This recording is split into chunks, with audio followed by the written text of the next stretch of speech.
Oh, hallelujah. Praise the name of the Lord. Thank you, Father God, for a new day. It's Monday morning in Houston, Texas. Hallelujah. Praise the name of the Lord. Thank you, Jesus, sa iyong kabutihan. Salamat po, Diyos Ama, at kami ay nagising na naman sa araw na ito. Thank you, Holy Spirit, and billions of angels of the Lord. Ito ang salita ng ating Panginoong Hesus. Because He bends down to listen, I will pray as long as I have breath. Psalm 116:2. Dahil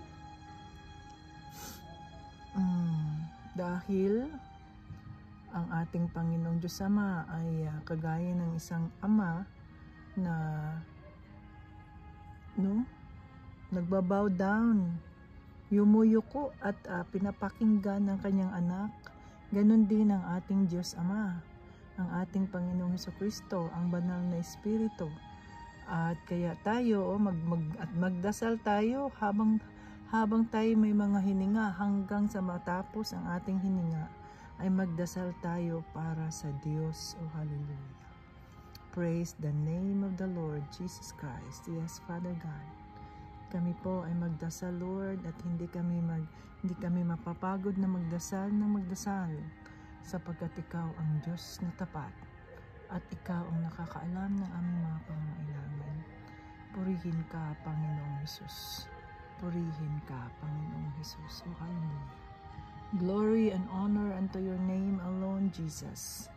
King of Kings and Lord of Lords, salamat po sa iyong kabutihan. Salamat po, Panginoong Hesus. Hallelujah. Thank you, Jesus, for your faithfulness. Hallelujah. King of Kings and Lord of Lords, salamat po. Patuloy kaming magdarasal hanggang sasagutin mo ang aming mga dasal ayon sa iyong kalooban. Holy Spirit, lead us today na walang ibang mapurihan sa mga buhay namin, kundi ang Diyos Ama.